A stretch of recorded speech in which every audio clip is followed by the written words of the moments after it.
This morning, convicted muggers are revealing their secrets. Today, national investigative correspondent Jeff Rossen is here with more. Jeff, good morning. I'm heading back to prison to talk to these convicted criminals and hopefully to help all of you. We hear about it almost every day, don't we? People getting mugged just walking down the street, riding buses and trains on the morning and evening commute, even just getting out of their car in their own driveway. So is there anything you can do to protect yourself? This morning, I am going back behind bars to hear from an expert, a man convicted of robbery, admitting to mugging more than 100 innocent people. And what he told me could save you from becoming a victim too, no matter where you live.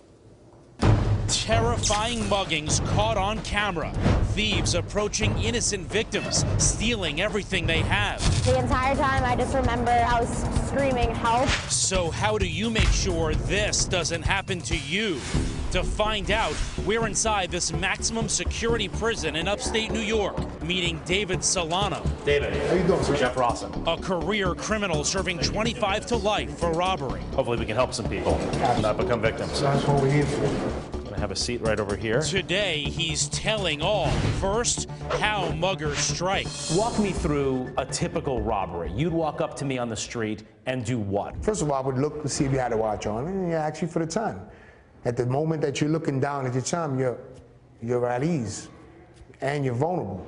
So I could grab your wrist, slide up behind you, and then basically I could just reach in your pocket and grab your wallet. I'll just tell you, you know what this is. I'm not going to hurt you. Just let me get all your money. If somebody walks up to me and asks for the time or for directions, what should I do?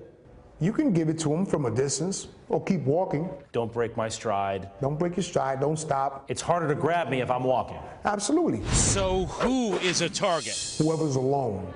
You know, it's a person that's going to give you the least resistance. Does age matter? No, it really didn't matter. You would want a weaker person. Elderly? Yeah, elderly people. Even sitting here saying that, though, yeah, how awful it sounds to target an elderly person. It's insane. It's crazy because while you're under the influence and you're in that life, you know, you have no remorse, you have no feelings. And they're often armed. WNBC, our station in New York, sent out surveys to other convicted muggers. Over 70% saying they either sometimes or always carry a weapon.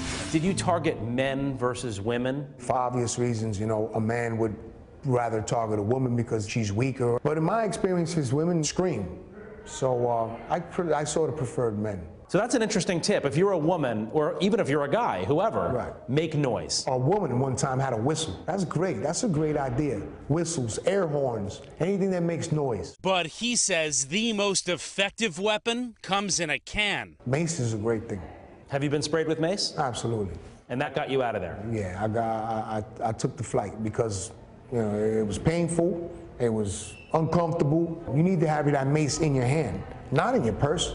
The mace is not going to deter me while it's in your purse. It's going to deter me while it's in your hand, while you're spraying at me. That's an important tip, carrying it in their hands, not in the purse. Not in the purse. No time to go get to it. But David says the one thing you should never do, physically fight a mugger. I've seen women carry keys in their hands. Unless you're a good fighter, that's not a good idea because you just escalated the situation. So a struggle doesn't deter you? No, absolutely. Actually, it might even make a person angry. Give it up. It can be replaced. You're more valuable than anything. You're not trying to hurt somebody, but you would. Absolutely. And you have? Unfortunately, yes. Some men fight back, so you would have to punch them, knock them out. David tells us he's attacked in the city and the suburbs. So where are you most vulnerable? In the burbs, his answer may surprise you. In your driveway. Because you have the garage in front of you and two houses on the side of you.